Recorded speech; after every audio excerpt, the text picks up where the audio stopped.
I'm going to show you my pretzel wrap. This is my go-to wrapping technique in the majority of my sessions.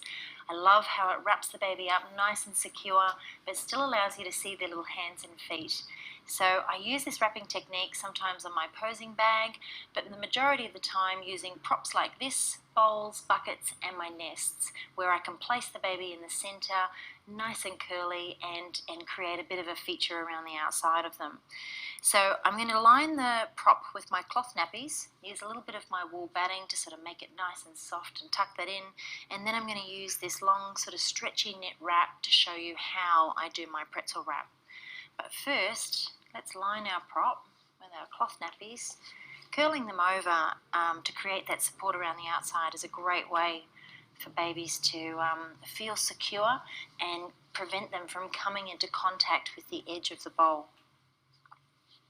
So I want to build this up a little bit. Obviously, if that was a real baby, you wouldn't do that. And we've got our fake baby here because obviously I can focus on explaining every single little detail, whereas sometimes when you're working with real babies, you don't always have the opportunity because you have to focus on them. So now what I'm going to do is just lay that across the bottom because that's a flat, hard surface and I don't want the baby resting on it. We want to create a nice, soft area to position them in. So when I am positioning a baby in a prop like this, I want their head to be slightly higher. So one more of these just around the outside here like this. And then we can start to tuck those in around the baby once they're in there. Using stuff like this is fantastic for covering a lot of those things and creating a nice smooth surface for the baby to lay on, so you can see that there. Then what I do is just hold it nice and tight there and tuck it in as I move around.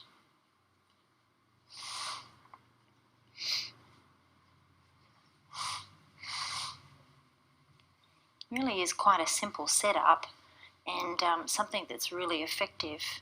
And if you've got a baby that's a little bit fussy, and they want to be wrapped, then this is a great way to get some beautiful shots, but also, keep that baby nice and content and secure.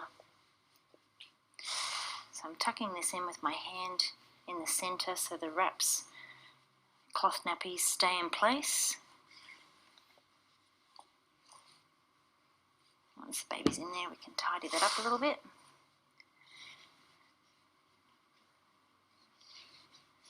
It's important that any surface that you do put a baby down on, that it's not itchy, it's not scratchy, and it's going to be nice and soft, because if it is going to irritate them in any way, they're going to wriggle and move around and not be comfortable. So it's going to make getting that shot really difficult. Now, using our wrap, I'm going to place the center of it across my lap. So I've got our little fake baby here.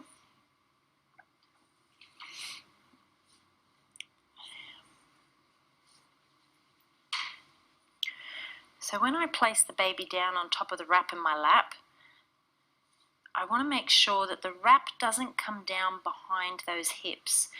That way, if the wrap is up here, I can still bend those legs up nice and comfortably. But if the wrap is down here and I'm pulling it tight across the baby, it's going to make it very hard to pull those little legs up into position to make it nice and curly. I also want to make sure I don't have too much up around the neck area, which is going to make it look bulky and thick. So with the first hand across the chest, I'm going to bring the wrap over across the baby, and I'm going to tuck that in underneath my bottom. I'm going to pull it nice and firm, but I still want to be able to move that fabric so that the baby's nice and comfortable and it's not going to cut off any of that blood flow. That wrap a nice pull there, bringing the other hand up and across the chest. So now that I've got this one across, I can bring it down and around under here, the back of the hips.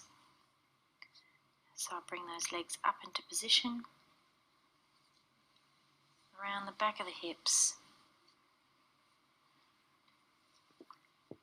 and then bring half of the wrap up around the bottom to hold the feet in, and then you can continue to bring that end of the wrap up and position that in between your knees to hold it in place.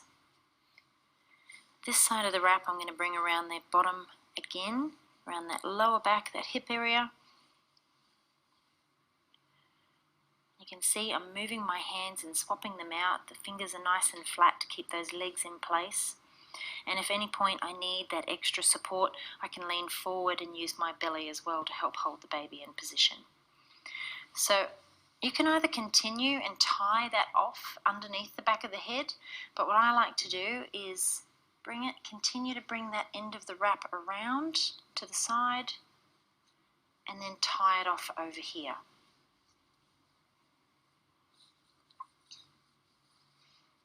So I'm going to tie a knot, and I want that to keep those legs up into position.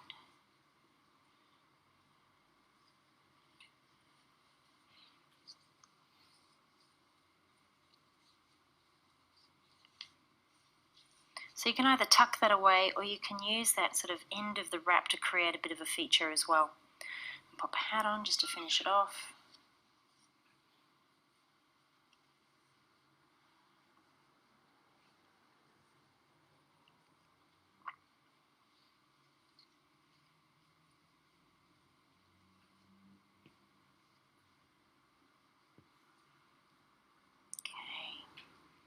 So now when we place our baby inside the prop, what's really important to make it all look really nice and balanced is to put the baby's bottom on the side. It's very easy to sort of place the baby down and put the bottom here, but then the body's going to be hanging over the side of the prop. So to make the baby nice and centered, you want to position the bottom here and the head here. So we'll spin it around where we put that extra support for the head. And when we're positioning them in there, getting the head into place. Those hands are up underneath that chin. I like to bring my thumb up over the legs and then position my hand under the bottom so it's then nice and supported and those legs aren't going to come flying out when you move them. And then you can just bring them in and rest them down inside the prop.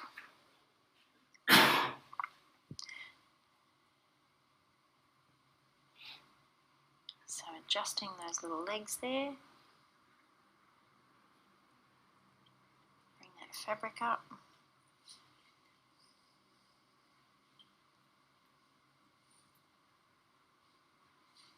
Now with the wool batting, what I can do is just kind of tuck it in a little bit more around the baby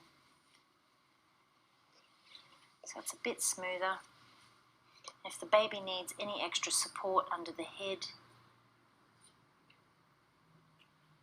keep it in position, you can just simply lift underneath the wool batting and reposition some more supports under there to give it a little bit of height.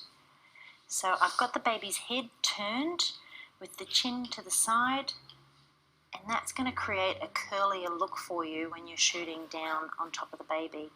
So with this shot, I'm going to get a pullback from above, so I've got the whole prop in with lots of negative space around it, focusing on the eye closest to the camera. Again, I'm going to shoot this at 2.8, focusing on that eye, and then what I'm going to do is come in and get a beautiful close-up shot, and what I'll do next is come to this side and I'm going to shoot back in towards the light. The reason that I bring the chin to this side as opposed to that side is that now that the light is coming up here, it's creating those unwanted shadows around the face. We don't want to create any ghouls lighting for our baby, so we turn the chin away from the light so that the light now falls directly down that eyebrow and across onto the other side of the face. That's what I'm looking for. And then when I'm getting that backlit shot, the face is towards the camera, which is what I want. And I'm going to come in nice and close so I've got the entire baby and a little bit of the prop, not the entire prop. So there are my 3 different camera angles, really basic, simple setup, and it's fantastic when you've got a baby that prefers to be wrapped, but it creates some beautiful detail too.